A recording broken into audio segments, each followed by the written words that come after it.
For Mike and Tish Warner, the weeks prior to their first child's birth were filled with nervous anticipation. Tish was 8 months pregnant. She'd had a couple of miscarriages before. And so we were really wanting a baby and just couldn't wait.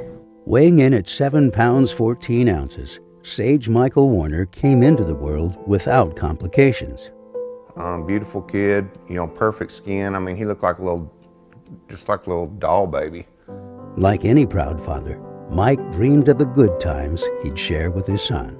Can't wait. Now I have a little, little buddy to throw the football with, play catch, and stuff like that. A new child and a life filled with promise.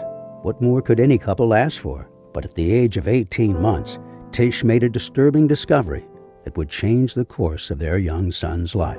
He was taking a bath, and I was bathing him in the bathtub. He was old enough to sit up in a little seat.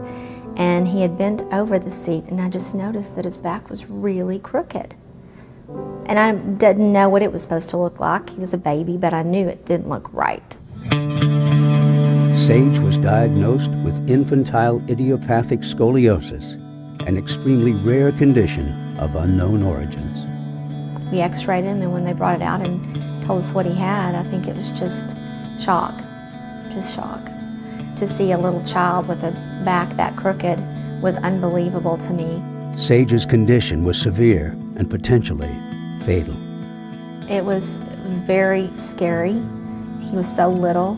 And shock, fear, wondering why. I think that's the thing, is you wonder why. Why us? What did we do? I think too, when you have a son, you think of football and baseball and some of the dreams that you have about a son. I was very scared and didn't know what to do and didn't know who to turn to, and yeah, cried a lot. It would be years before Sage's bones were fully developed. While he was still growing, he would be fitted with rigid bracing to try to correct and arrest the curvature of his spine.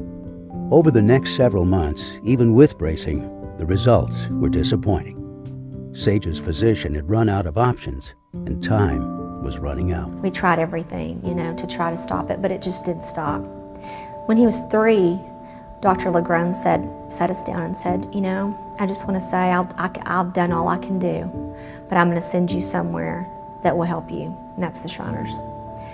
And so that's where the story begins. Sage was accepted as a patient at Shriners Hospitals for Children in Houston. And so we were contacted by the Shriners, and they were just wonderful. On the phone said, we want to help you. I mean, it was just accepting from the beginning. When Sage came to Shriners Hospital 7 years ago, his future was in question. Today, he's as active as any normal 10-year-old. You wouldn't know that he had any spinal condition whatsoever. It's, his mother always remarks that it's just hard to keep him from doing everything.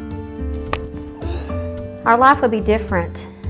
It would be different if he didn't have scoliosis, but it would sure be different if we weren't given the treatments that he's had. He still looks much, much straighter. He's living a very healthy, happy, fairly normal life. Most people don't even know that he has scoliosis.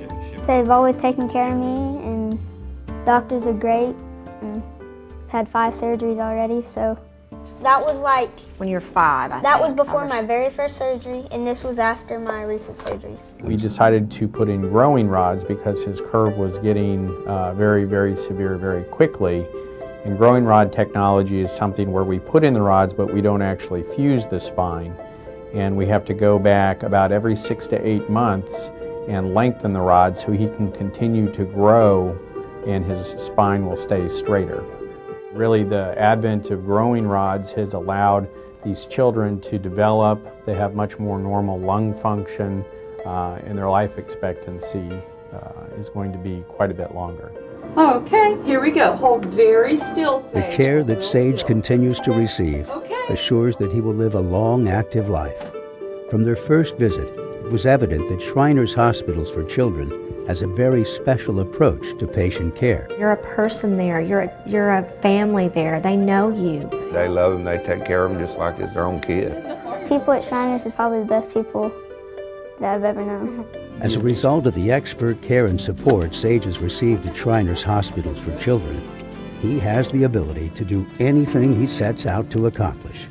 I play golf and do guitar and just kind of play basketball like in my driveway. Well, he goes to Cub Scouts. Last weekend we went camping, and he loves the outdoors, and so do I. He loves to golf, and so do I. There you go. Good shot. Thanks to Shriners Hospitals for Children, Sage can look forward to a long, active life and the chance to make his dreams come true. I think he's going to have the ability in life to do whatever he wants. If you ask him right now what he wants to do, he'll tell you, I want to be a pediatric orthopedic surgeon. He's seen what the Shriners have done for him specifically. I think he wants to be in a position where he can help people, and especially little kids. And I always tell him, you're destined for greatness. You're here for a reason. And maybe it's to tell your story. Maybe it's to help other people. We are so fortunate to have come across this organization who has truly changed our life.